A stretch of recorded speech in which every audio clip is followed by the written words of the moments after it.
এই যে ভাই, ট্রেন আসতে আরো 10 মিনিট বাকি। চলেন দুই ভাই বসে চা খাই, তারপর না হয় একসাথে মরবো। আসেন আসেন।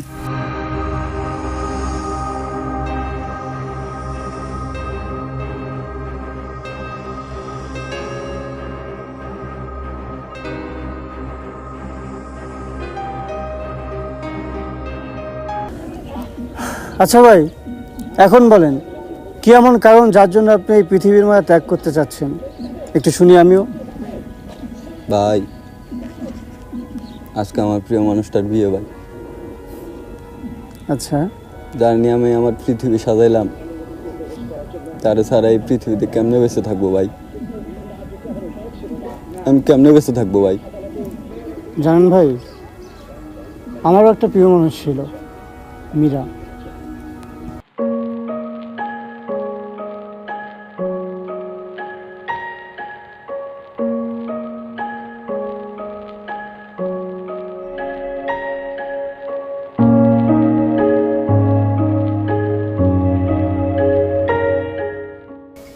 আজকেও তোমার লেট? আচ্ছা আচ্ছা, সরি। আজকেও তুমি আমার জন্য ফুল নিয়ে এসো নাই? প্রেম বসন্তের পুরো বাগানটাই তো তোমার, আর ফুলকে কি ফুল দেওয়া যায় মায়াবতী? এটা বলেই তুমি প্রতিদিন পার পেয়ে যাও। আচ্ছা চলো হাঁটি।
আচ্ছা, আমি কি সুন্দরী না?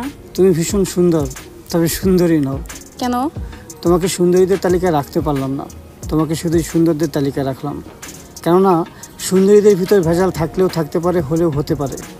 সুন্দরদের ভিতর কোনো ভেজাল নেই, তুমি শুধুই সুন্দর, অফুরন্ত সুন্দর।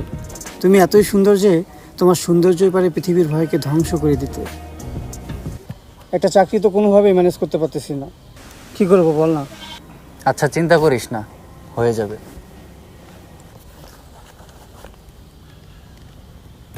হ্যাঁ মীরা, বলো। ওকে, আমি এখনই আসতেছি। বন্ধু চল না, একটু মেয়ের সাথে দেখা করে আসি। আচ্ছা চল।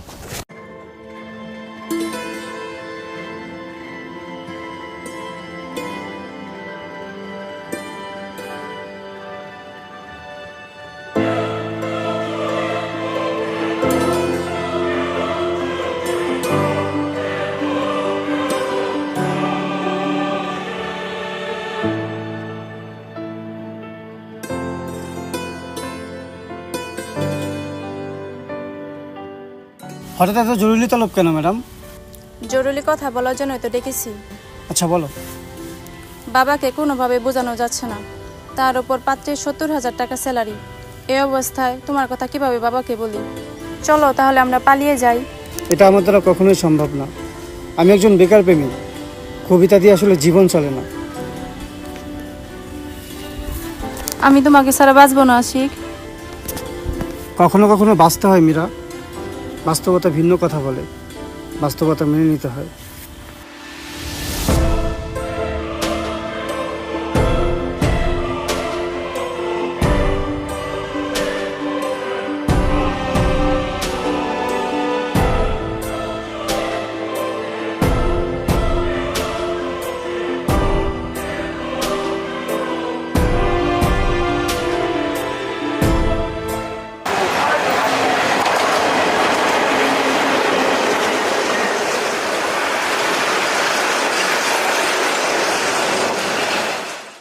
আচ্ছা ভাই, বাস্তবতার কারণে তাকে হারানোর পর আপনারও কি আমার মতো মরে যেতে ইচ্ছে করে নাই?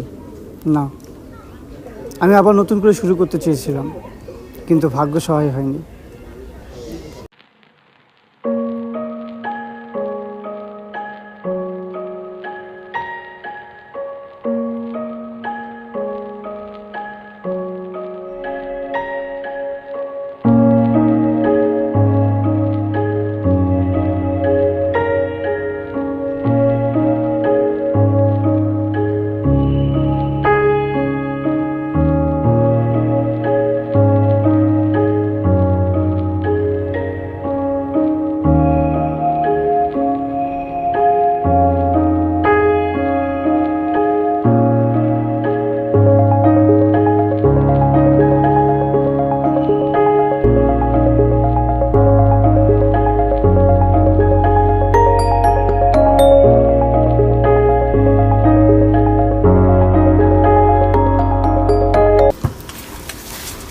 এই শান্ত ভাই, একটা লাকি দিন তো ভাই। ভাই বাকি টাকা দিতে পারবো না, আপনার এর আগে অনেক টাকা বাকি রয়েছে, বাকি টাকাগুলো পরিশোধ করেন, তারপরে ভাই আপনাকে টিকিট দিব। আরে ভাই, আপনার টাকা তো মাইরা খাবো না ভাই, এই বিশ্বাসটা তো আছে নাকি? আরে ভাই জানতো বাকি টাকা দিতে পারবো না। হ্যাঁ রে ভাই। বন্ধু কি অবস্থা? এই তো বন্ধু, একটু সাইডে আন, একটা কথা আছে। কি রে, কি হয়েছে এমন করতেছিস কে? আরে দোস্ত, লজ্জার কথা কি কমো? তুই তো অনেক উপকার করছিস, আরেকটা উপকার কর না। কি? পরশুদিন আমার একটা ইন্টারভিউ আছে বুঝছিস, আমাকে 2,000 টাকা দে না। প্রথম মাসের স্যালারি পাই, যে চাকরিটা হয় আমি তোর এই টাকাটা দিয়ে দেবো। তুই তো ভাই কমে ইন্টারভিউ দিল না, তোর চাকরি হইতেছে না। বন্ধু এবার হয়ে যাবে বন্ধু, দিস না। তুই চাকরি হয় না, ইন্টারভিউ দেওয়ার চাকরি হয় না, তুই আমার টাকাটা কেমনে দিবি ভাই? আর তোর কাছে এর আগে তো 5,000 টাকা পাই, সেই টাকা তুই দিলি না, সেই টাকা কবে দিবি বল? দেখ না বন্ধু, চাকরিটা হলে তো টাকা না হবো না, তাই আমার 5 তারিখের মধ্যে টাকাটা দিয়ে দিবি। আরে শান্ত, একটা বিড়ি এত টাকা আমি দিব নি, যা বিড়ি খেয়ে দে, যা।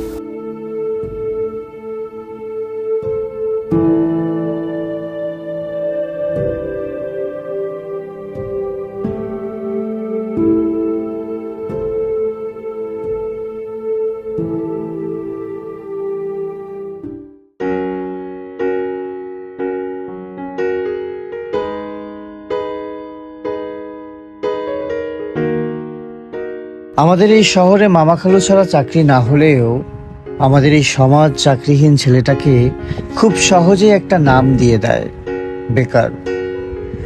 নামটা এতটাই ভারী যে আমি আর সোজা হয়ে দাঁড়াতে পারছি না। এবার একটা চাকরি দরকার। বেকারে আমি এখন আর হাসি না, কাঁদি না। বেকারত্বের ক্ষুধায় যেন হয়ে উঠেছি এক ফানুস। আনমনে চিৎকার করে বলতে চাই, হে সমাজ, আমিও মানুষ, আমিও মানুষ।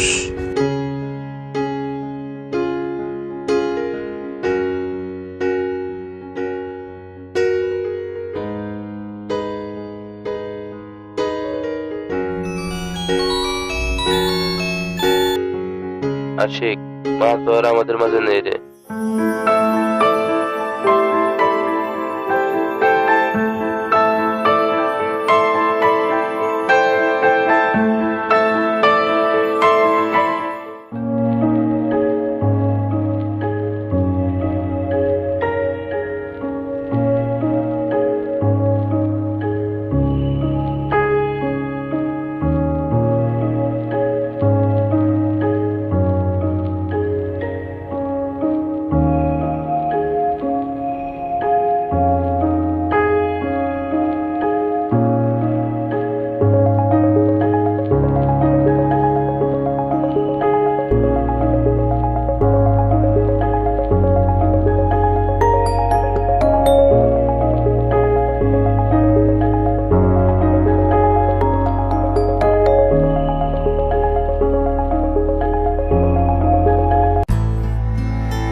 আশিক, তুই এখানে দাঁড়িয়ে আছিস? আমি তো তোকে অনেকক্ষণ ধরে খুঁজছি। কিছু বলবো ভাইয়া? আচ্ছা, বলছি যে আমি তো সবসময় অফিসেই থাকি, আর তুই ছোটাছুটির মধ্যেই থাকস, আর তোর ভাবিও বাড়িতে একা। আগে তো আম্মা ছিল, এখন তো আম্মাও নাই। তোর ভাবি একা একা বাড়িতে থাকতে অনেক সমস্যা হচ্ছে, তাই আমি সিদ্ধান্ত নিয়েছি তোদের ভাবির বাড়িতেই থাকবো, কারণ ওখান থেকে আমার অনেক সুবিধা হবে।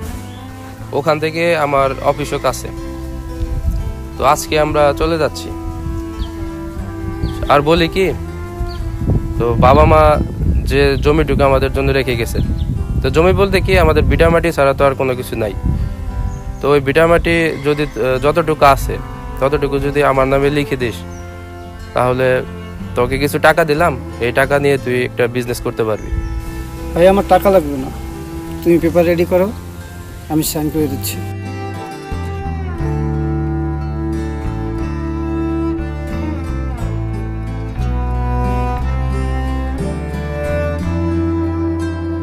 বিশ্বাস করুন ভাই, সেদিন আমি বেঁচে থাকার জন্য কোনো কারণ খুঁজে পাচ্ছিলাম না। সব হারিয়ে আমি হয়ে উঠেছিলাম এক নিঃস্ব মানুষ। আমিও ঠিক আপনার মতো করেই এখানেই পৃথিবীর মায়া ত্যাগ করতে এসেছিলাম, কিন্তু ভাগ্যক্রমে আমার চোখ পড়েছিল ওদের দিকে। ছোট্ট এই জীবন নিয়ে আমাদের কত অভিযোগ, কতবার হিমশিম খেয়ে গেছি আমরা এই জীবন নিয়ে। অথচ স্টেশনের পাশে বস্ত্রহীন ওই মানুষ আর হাজারো পথশিশু রয়েছে, ওরা জানে না ওদের পরিচয় কি, ওদের নাম। আমি আপনি একে অপরকে দুঃখ শেয়ার করতে পারলেও কেউ শোনে না বা শুনতেও চায় না ওদের আত্মচিৎকার। তবুও ওরা বেঁচে আছে।